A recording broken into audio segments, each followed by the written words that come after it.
पांचों पांडव इसको जैसे पता चला तैसे जो है पांडव जो है चले गए स्वर्ग के लिए, ये स्वर्गारोहण करने लगे।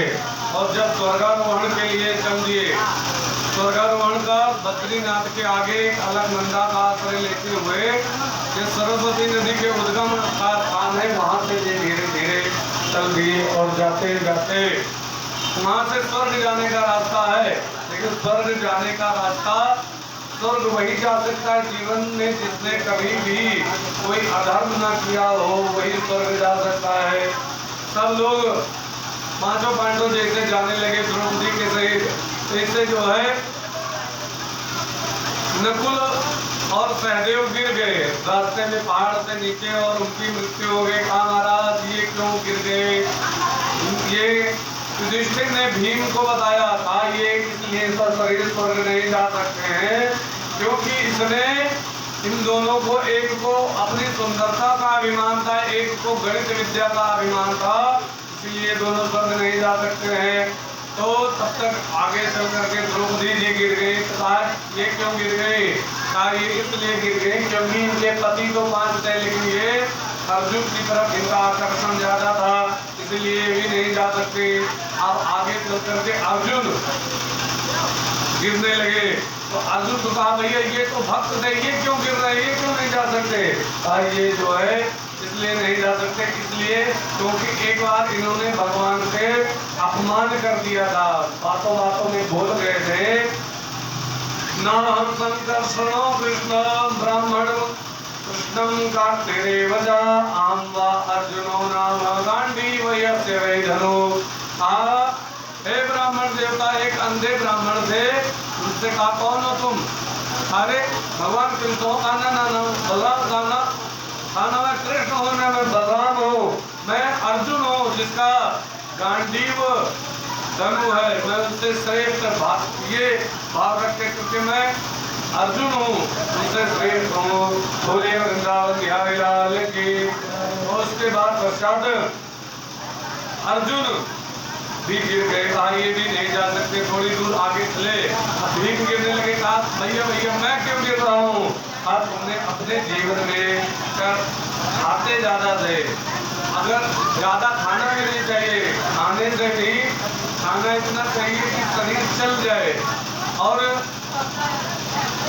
ज्यादा नहीं खाना चाहिए। इस प्रकार भीम भी नहीं जा सकते। अब जो है युधिष्ठिर जी जैसे स्वर्ग के लिए जाने लगे तैसे इनको यमदूत पकड़ करके लेकर चले गए यमदूत, और यमराज के यहाँ यमदूत वहाँ लेकर जा करके कहने लगे आपको नरक का दर्शन करने पड़ेगा। कहा क्या मैंने क्या पाप किया है? कहा मैंने आपने पाप किया है जीवन में एक बार झूठ बोला है। कहा मैंने तो झूठ नहीं बोला कभी। कहना उस समय झूठ बोला था जब भीष्म पितामह को मारने का समय था, तो द्रोणाचार्य को मारने का समय था, उस समय आपने झूठ बोला था। आप कैसे? आपने ये बोला था अश्वत्थामा आता, तो कहा ये तो मैंने बोला था भगवान के कहने पर बोला था। जानते हो क्या हुआ था?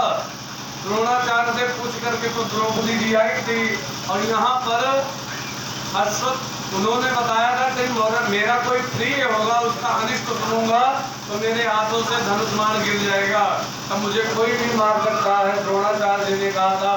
और जैसे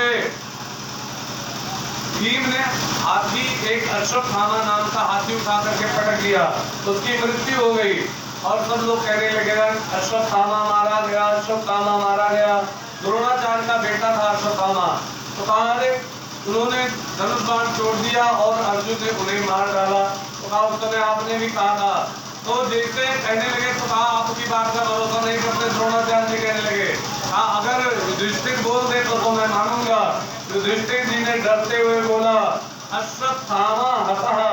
फिर कहने लगे नरोवा कुंजरोवा, हाथी है कि मनुष्य, ये देख लेना। तब तक जैसे इतना बोले भगवान ने शंख बजा दिया बड़े जोर से, उनकी आवाज दब गई और उन्होंने धनुष बाण छोड़ दिया। उसके बाद जो है अर्जुन ने उन्हें मार दिया। इस प्रकार तो कहा महाराज यही आपने झूठ बोला था। भगवान आ गए, कहा उसको भगवान के कहने पर बोला था। भगवान ने कहा झूठ तो झूठ था, कहा नरवा कुंजरवा ये क्यों जोड़ा आपने? कहा ये अगर जोड़ दिया यही आपका जो है अपने मर्जी से हो गया। बोलिए वृंदावन बिहारी लाल की।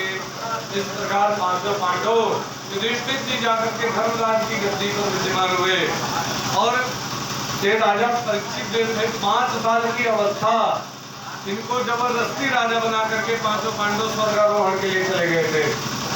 इनसे कहा कि तुम्हें अब गुरुजी पढ़ाएंगे, मंत्री जो है तुम्हें राजनीति सिखाएंगे और तुम्हें राज्य करना है। कहा बाबा मैं नहीं कर पाऊंगा। कहा नहीं बेटा करना पड़ेगा। और राज्य पर बैठा करके ये पांचों पांडव चले गए। राजा परीक्षित धीरे धीरे बड़े हुए। इनका विवाह उत्तर की पुत्री इरावती के साथ में इनका विवाह हुआ। जन्मेजय इत्यादि 4 पुत्र हुए इनके। राजा परीक्षित के राज्य में कोई ताला नहीं लगाता था, सब बड़े प्रसन्न थे। और राजा परीक्षित संक्षेप में कहा एक बार वन में शिकार खेलने के लिए गए और वहां पर जाते जाते मंत्रियों से ये बिछड़ गए और जाते जाते एक ऐसी जगह पर पहुंचे, वहां पर एक गाय और एक बैल आपस में बात कर रहे थे। गाय के 4 पैर थे, बैल के 1 पैर था और दोनों आपस में बात कर रहे थे। हाँ अब बताओ मैं क्या करूं? गाय जो थी वो पृथ्वी थी और बैल जो था वो धर्म था। बैल कहने लगा हाँ आप बताओ, भगवान परधाम चले गए, अब मैं किसके पास जाऊं? पृथ्वी ने कहा अब तो कलिकाल का प्रादुर्भाव हो गया इस पृथ्वी पर। गाय कहने लगी इस पृथ्वी पर बड़ा अत्याचार हो रहा है। तब फिर गाय कहने लगी भैया मुझे तुम्हारी बड़ी चिंता हो रही है, तुम 1 पैर से खड़े हो, 3 पैर तुम्हारे टूटे हुए हैं। तो कहा मेरी चिंता मत करो। तब तक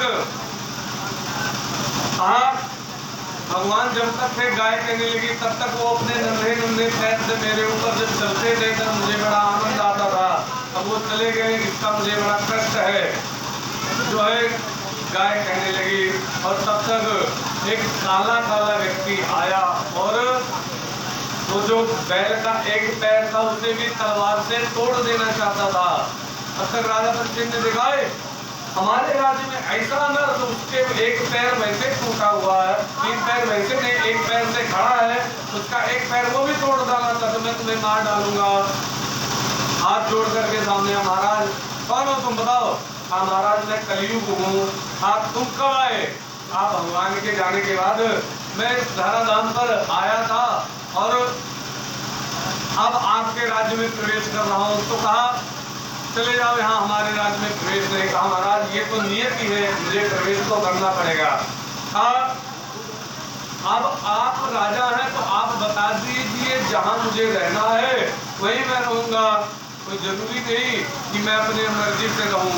राजा का पालन करूंगा, आपके राजा क्या कहा ठीक है। रहने के लिए 4 स्थान राजा परीक्षित ने दे दिया। कौन कौन से?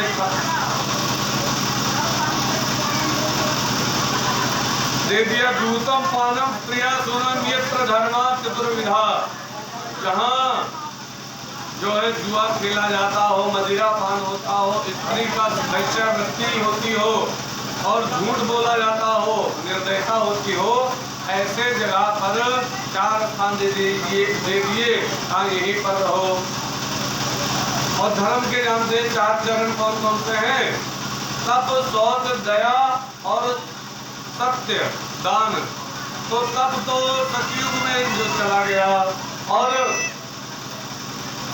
शौच त्रेता में चला गया, दया जो है द्वापर में चली गई। अब कलिकाल में केवल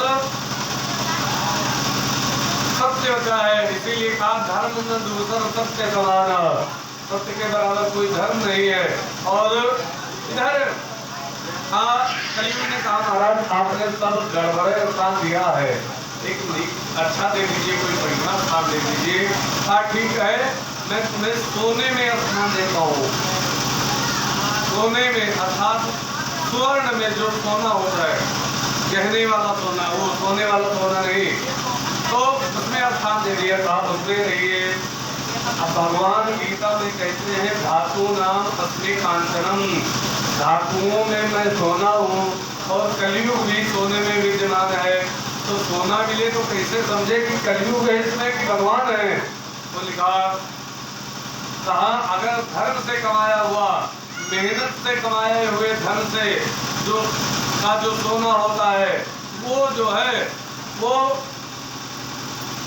उसमें भगवान विद्यमान है, और अगर चोरी बेईमानी इत्यादि कर कमाया हुआ सोना है तो उसमें कलयुग विद्यमान होता है। बोले वृंदावन बिहारी लाल की। इस प्रकार और राजा परीक्षित जो थे, राजा परीक्षित ने जैसे कहा सोने में आपका वास होते थे, वो राजा परीक्षित के मुकुट पर सवार हो गया, और जैसे राजा परीक्षित के मुकुट पर सवार हुआ उनकी बुद्धि जो है